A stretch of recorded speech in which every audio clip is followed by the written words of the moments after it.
Alright, what's up, guys? This is Cam Gwyn talking at you, and welcome to Gwynology. It is pretty much my last name mixed with the word knowledge, and I'm going to give you my knowledge on what I got with mostly sports, music. I mean, I'll throw some movies and TV shows in there every once in a while if I feel heavily about them or something. But you know what? For today, like Future just said, it's March Madness. We're about to ball out.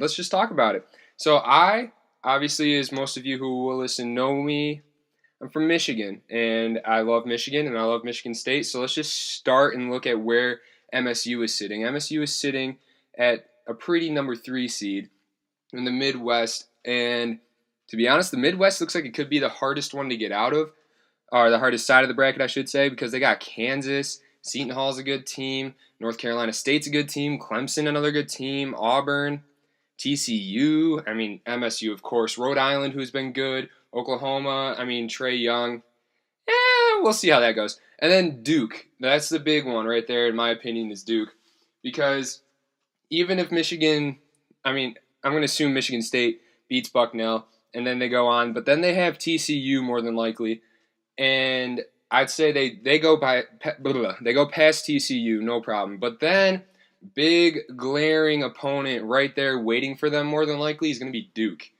And I mean, let's just say it. Duke is an unreal team. Marvin Bagley, unreal. Dude is crazy. He is a great two-way player, monstrous, just freak athlete. Grayson Allen would tell you that. His own teammate says that he's a freak athlete. And Grayson Allen himself is a great player. Let's put aside all of the stuff that he's done before with tripping and all of that. He's turned it up his senior season, and I have no reason to believe that those two are going to stop, along with the multitude of players that Duke has that are just unreal. And even if MSU matches up well against them and Miles Bridges has a great game or whatever, they still have to go on and more than likely play Kansas.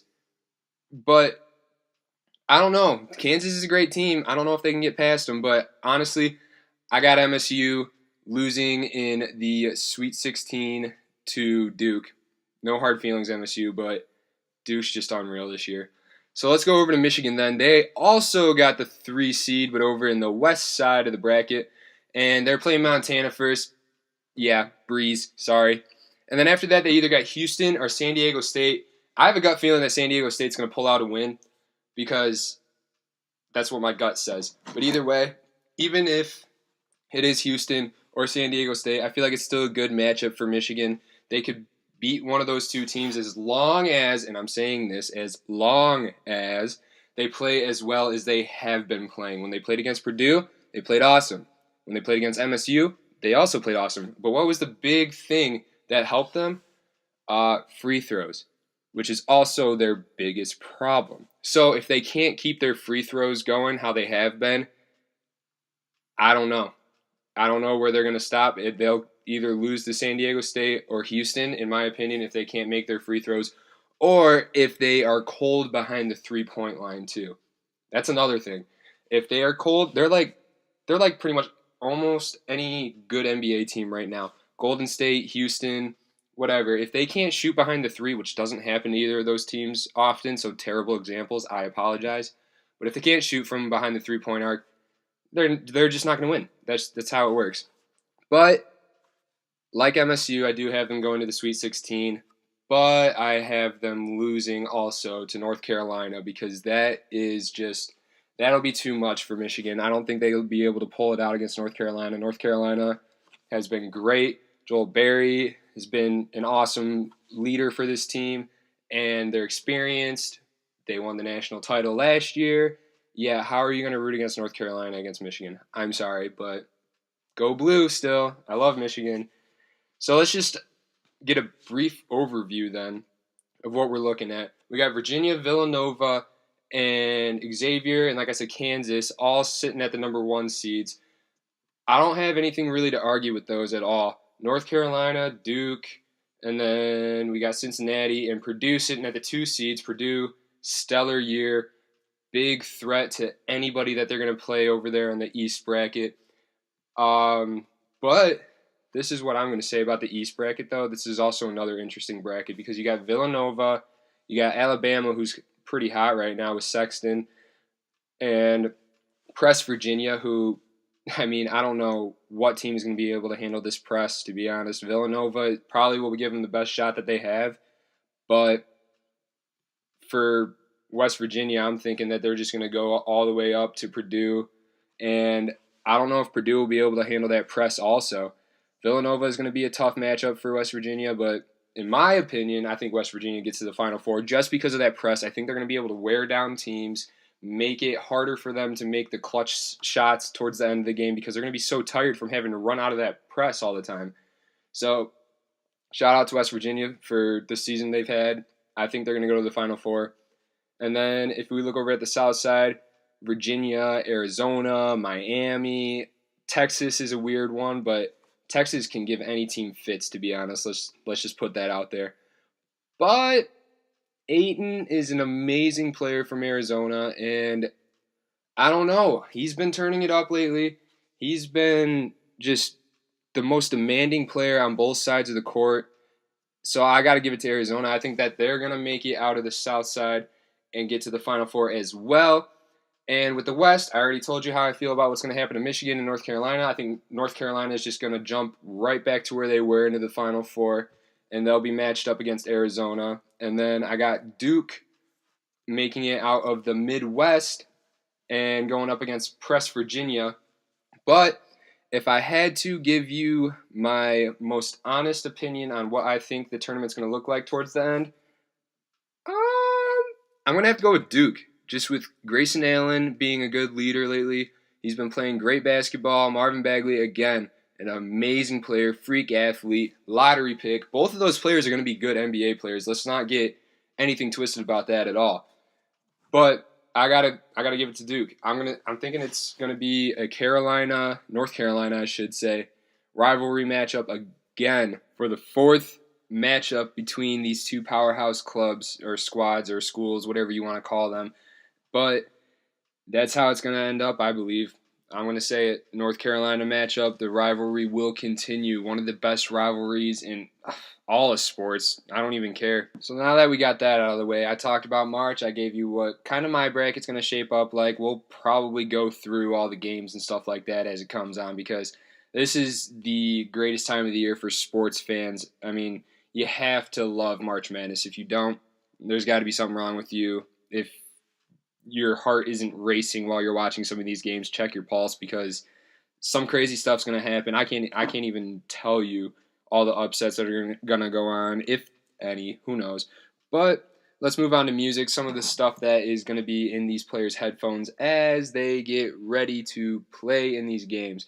So, I originally planned out this segment to talk about Logic's 3 new singles that he dropped, but then guess what? He dropped on us this weekend, a new mixtape. Yes, Bobby Tarantino 2. And let's just go through this real quick.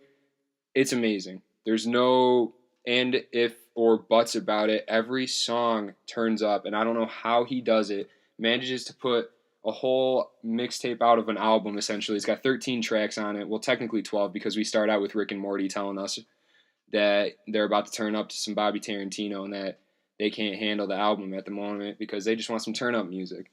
That's exactly what this album does. If you are looking for an album just to listen to while you're working out or just to get hyped for any situation, this is a good one to put on. Overnight is a good song. Boom Trap Patrol, I like that song a lot too. Midnight, probably my personal favorite on the album because it shows more of Logic's technical side that he shows in most of his albums as opposed to what he puts on like these Bobby Tarantino mixtapes. I was blown away listening to it. Literally every song on this album could be an anthem on any other rapper's album, and he managed to put it on every single song, like I said. So I want to highlight one song, though. One song in particular. What's Up, featuring Big Sean. Now, we've already seen Logic and Big Sean work together, and they had the song All Right off of Under Pressure. That was a good song too. And there was one line that kind of stuck out to me a little bit. When Big Sean said, Logic and Sean together is an instant classic. However, he said it. It might not have been exactly that. But why don't we get an album then? Sean and Logic, get in the studio together, make yourself an album. Sean, you've already had a couple collab albums. I mean, let's put something out there for us then. If you think every song you guys make is an instant classic, then an album should be no problem. The album should just be platinum right off the shelves if you guys do an album together. But that's just me wishing, I guess. So let's move on a little bit. I got some beef, and I'll call this segment my personal beef because it's just beef that I got with somebody. It's not even beef, but let's put it out there. Post Malone, I'm a little upset with you, man. You were supposed to drop an album, I believe December 15th. It's now, today's date is March 12th. Where's it at? I've been waiting. We've all been waiting. You've given us Candy Paint, Rockstar, featuring 21 Savage, and then you got Psycho out there for us featuring Ty Dolla $ign. Yeah, all three songs are awesome, but we wanted the album when you said it was going to come out. It's been almost 3 months now, buddy. Still waiting. When are you going to hook it up for us? I don't know. I'll put it aside, though. I'm still waiting. I'm sure everyone else is. And another segment that I'm probably going to be throwing on here every week is what's in my headphones. So lately, essentially, it's just going to be what I've been listening to for the past week, what is in my head, what I've been liking. And as most music fans know, your style of music changes from then and now. Obviously, I've been bumping Logic, but let's look at some other people I've been listening to. I've been listening to, for an artist, I've been listening to Cozz. He's off of Dreamville, J. Cole's studio. He's got a couple great songs. He's got a song called Zendaya with J. Cole. That's a great song. If you're just looking for somebody just to kind of chill and just vibe and actually listen to the music as opposed to just trying to turn up like I'm Bobby Tarantino, even though, bad example, again, that's one that you can just turn up and listen to for the lyrics, but I digress. So let's look at Cozz. Cozz doesn't have really all that much. If you like Dreamville, if you like Bas, if you like J. Cole, Cozz is another one up there for you. He's got a song with Bas, actually, off of the Too High to Riot album called Dopamine.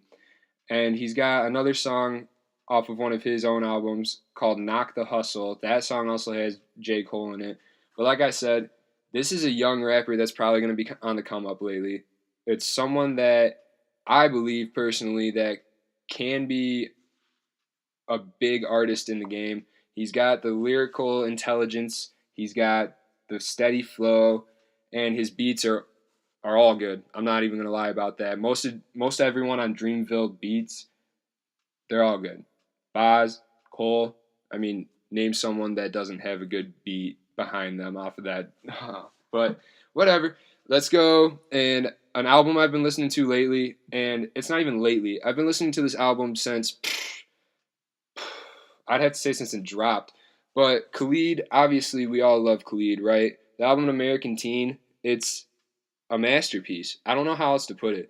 He writes his own music. He's 19 still, maybe 20, younger than me, and he's putting himself out there essentially on all these beats and everything. It's a really, really good album. If you need an album just to relax and vibe to, I mean, Khalid is never a bad option at all. He's always got something for everybody. He's got his features are even good, like Rollin' off of Calvin Harris's album. That's a good one too. But let's take a look at American Teen for a second. The song Location was the single off of it. That's a great song. I mean, that instantly became a hit.